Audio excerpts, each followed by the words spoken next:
Hello everyone. I am here to discuss the different components of cement. The researchers would like to answer the following questions. 1. What are the different components of cement? 2. What are the functions of each component of cement? And 3. What is the difference between hydraulic and non-hydraulic cement? So first of all, what is cement? According to this website, cement.org, Portland cement is the basic ingredient of concrete. Concrete is formed when Portland cement creates a paste with water that binds with sand and rock to harden. Cement is manufactured through a closely controlled and chemical combination of calcium, silicon, aluminum, iron, and other ingredients.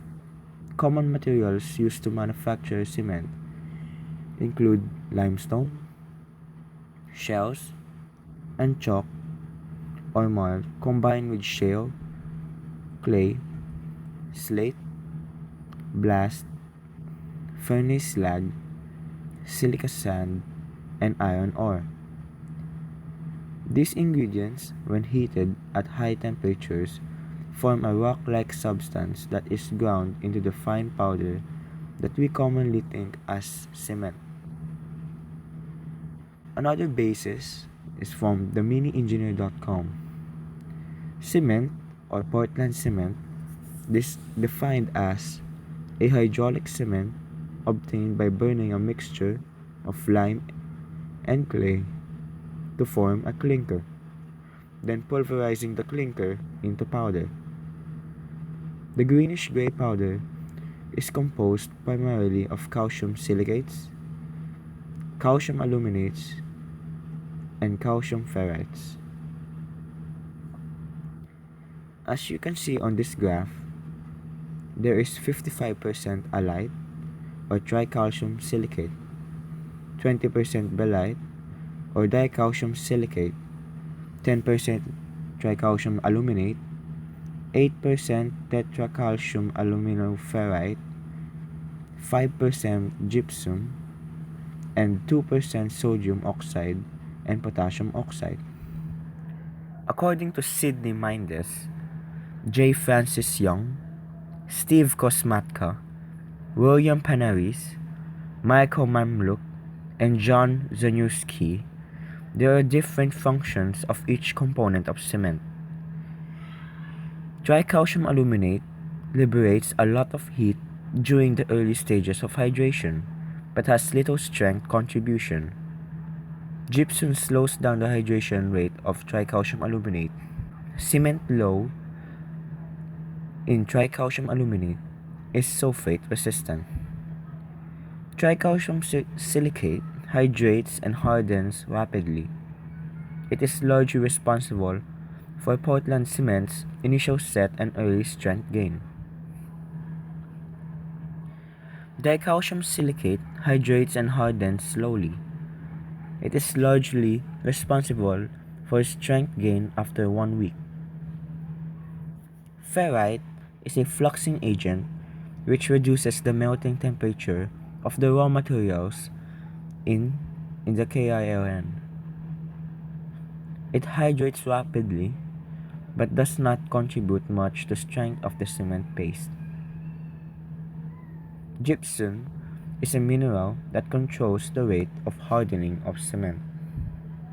This study focuses merely on the different components of cement.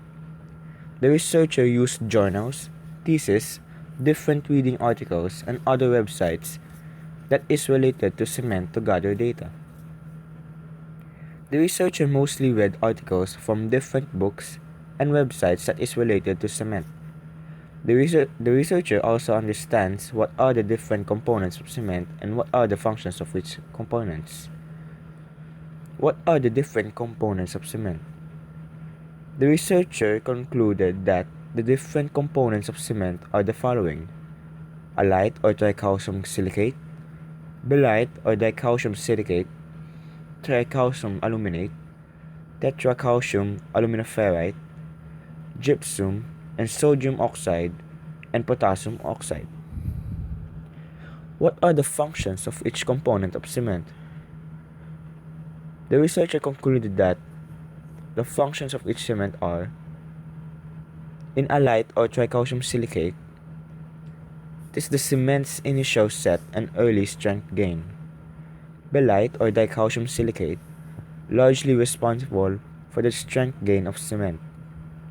Tricalcium aluminate liberates heat during the early stages of hydration. Tetracalcium aluminoferrite reduces the melting temperature of raw materials. And gypsum controls the rate of hardening of cement. What is the difference between hydraulic and non-hydraulic cement? The researcher concluded that hydraulic cement is a product used to stop water and leaks in concrete and masonry structures, while non-hydraulic cement is a cement that cannot be used underwater. Both are used to construct buildings, homes, sidewalks, and bridges, and to make repairs on properties and structures. Recommendation: the researcher would like to recommend a more thorough research about the components of cement. Another is to be informed about the different functions of each component of cement. Lastly, to produce a more exact data about the components of cement.